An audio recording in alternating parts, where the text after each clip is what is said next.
Hey guys, welcome back to the channel. And today I wanted to make a kind of the first post unboxing update on my Supernote, call it version 2 or Manta, however you want to refer to it.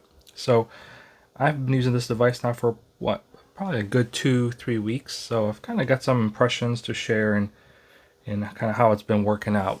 Prior to this one, I have owned the Supernote 1 for about 3 years. So I'm a huge fan of this device. It's completely, cleaned up a lot of clutter. I think I've saved a lot of trees and actually allowed me to be more organized. Prior, I always had like a notepad on my desk and I'd always be jotting things down, losing it, could never really make it work. This has been just a huge help, which is why I've been using it now for 3 years. So if you've followed or if you've watched any of my videos, I tend to kind of stick with what works and I dump what doesn't. So if it doesn't work, I would have gotten rid of it. After 3 years, it's been my longest used device. So that's why I preface that with that intro. So kind of talk about some positives in terms of what I like about this one compared to kind of the original one. It is thinner. The device obviously is thinner at the edges, which actually makes it more comfortable to write on. I talked about how in version 1, because of the thickness, you kind of had a big drop off between the device and the cover, and if you're kind of right on the edge, it kind of created a little bit of an uncomfortable writing surface. So this being thinner, the transition is much smoother. You don't notice that as much. Battery life on it is just as good. So, I see no difference in battery life. They're both, really good. So nothing much more to say there. The pen is another big benefit I like about this one. I'm a huge fan of this Lamy pen. That's been really my go-to pen. I have technically 4 pens I can use, but this has been my favorite one to use. The new surface on here, I find it to be much kind of more pleasurable to write on as opposed to the old one. Not that the old one was bad, but old one's a little smoother. So, which I always thought the old one was great until I tried this one. So now that I've used, this one, and you go back to this one, it almost seems more like a almost reminds me more of my Samsung tablet where it's like glass. So not bad, but much better on here. You kind of get more friction out of this surface. You get more feedback from when you write. You get more audible and kind of physical feedback from when you write. So this new surface is, I think, a very good upgrade over the original. One of the other benefits of the new one is that now you have 2 sliding tools.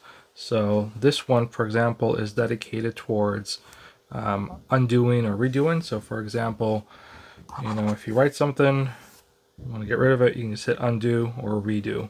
So it allows you to, basically undo, redo very quick. And this is your traditional one to shortcut to open up settings, apps, etc. So you kind of have 2 now. That's another benefit of the new one.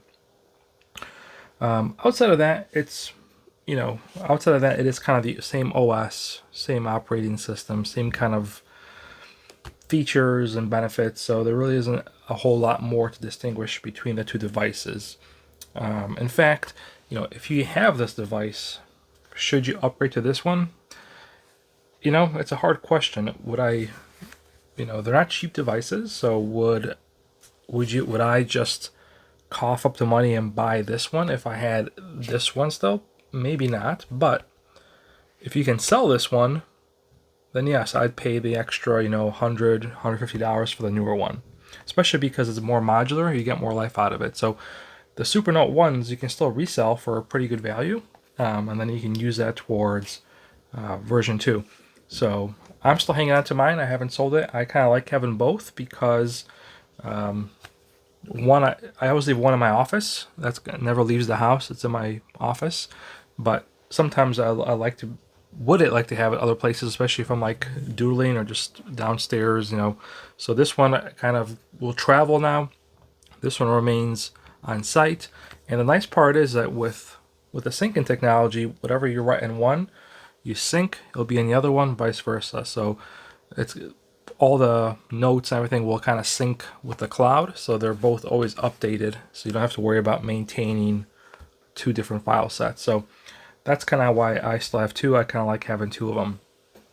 Now, as far as some cons, things that could be improved. One is because the way that, so the old device, let me get it here, is more of like a, you can see it's almost like it's very it's just like a very boxy shaped, with just a very square off. This one is more rounded off. If I can, so that kind of edges taper off. And what I noticed because of that, there's a little bit of a wobble when you write on a hard surface. So because there's a little bit of a wobble there, now this is soft, so I don't notice it here. So when my day-to-day writing, I actually didn't notice it. It wasn't until I put it on my kitchen table where it's hard, then you can kind of feel a little bit of a wobble. When you put your hand down here, it could basically wobble a little bit. Again, not a huge deal, but just something to note. It is there. It doesn't really doesn't bother me per se, and again, most of my writing is on like a soft surface, so it never really comes up for me. The other con that I wish was I wish there was a better way of doing it is pen storage. So, and I'm having a hard time figuring out how to store this pen. I almost wish it was magnetic where I can stick it to the top, stick it to the side, somewhere other way to store it, because all you have is this loop, and when this cap is there, it kind of gets a little in the way. Like, I have a hard time using it because this kind of gets in the way, and it also kind of raises it higher. So because the device is so thin now, this cap is like kind of gets in the way. So not really happy with how to store this pen. I really wish it was a magnetic option where I can just clip it to the top, And when I say storage, I just mean kind of keep it. I just want to keep it near my tablet. For traveling, maybe then I'll put it in there, or traveling I can kind of secure it to make sure. But just kind of around my desk, because I don't want it to roll away. I don't want to get lost somewhere. I want it to be near, so if I quickly need to write something, I can quickly pick it up and go. So I wish there was a magnetic ability to store this pen. That would, I think, make it a little better for me. And then the other improvement is the erasing feature. So with my original device, I actually ended up using my Samsung pen because of the quick button right here. It allowed me to erase. And that's all I really use. So I just, that's all I knew, and that's all I use, and it worked fine. But now that I'm using this Lamy pen, I realize how much I missed a button. Erasing is kind of a pain in the ass to have to constantly lift your hand and kind of go here, hump with the eraser, come back and forth. It just, a lot of times I just don't erase. I just scratch and keep writing. So I feel like every pen they offer should just have a button. That should just be a standard feature on all their pens, because it's just a very much needed feature. I know they have the 2-finger one. It's like hit or miss for me. Yeah, see, I don't know why, but there we go. So for whatever reason, that doesn't work too well for me. I would much rather just be able to have this button, circle it, and be done with it. So that's my biggest complaint, honestly, is the button. Like, the wobble is not a big deal, the pen storage not a big deal, but I really, really wish this pen had a button, because I love this pen so much and I love writing with it. But the button is just such a necessity. So I might actually, I don't know how, but the problem with this pen is the tip. This has like a soft plastic tip, which doesn't really, especially on this one. On the version 1, I think it did well because it was slippery. The surface was a little smoother. But on this rougher surface, I mean, it's not bad, I guess. I mean, I could probably get used to it, but the Lamy pen just writes so much better. It's just more comfortable, more accurate. The ceramic tip just feels so nice. So I just wish the button was here, and this pen would be a win. or if maybe there was a way to like add it to here. I don't know. I'm not an engineer, but I just wish erasing was a little bit simpler. But outside of those three kind of cons, everything else is a positive. It's just if you have, if you already are using some kind of an e-ink device, then you kind of probably already know or are used to it. But if you're someone who's still on the fence and you're using pen and paper, it's just so much more convenient to use a device like this in terms of staying organized, organize your notes, having your notes, having endless paper essentially. Not that notebooks are expensive, but it just, I don't know. I was surprised how much I liked it, to be honest. I don't even know what motivated me to get it. But I'm glad I did because I was on the fence because of the cost, and I already have a Samsung S8 at the time. And so I've always upgraded my Samsung Galaxy tablets. I've had the 8, 7, I think the 6, the one before that. So I've always had them.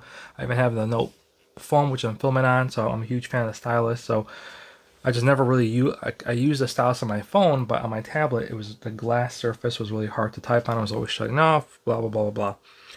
But anyway, I'm glad I took the leap of faith, and it's been working great. And I would definitely suggest or encourage you to at least try e-ink, even if it's not a Supernote.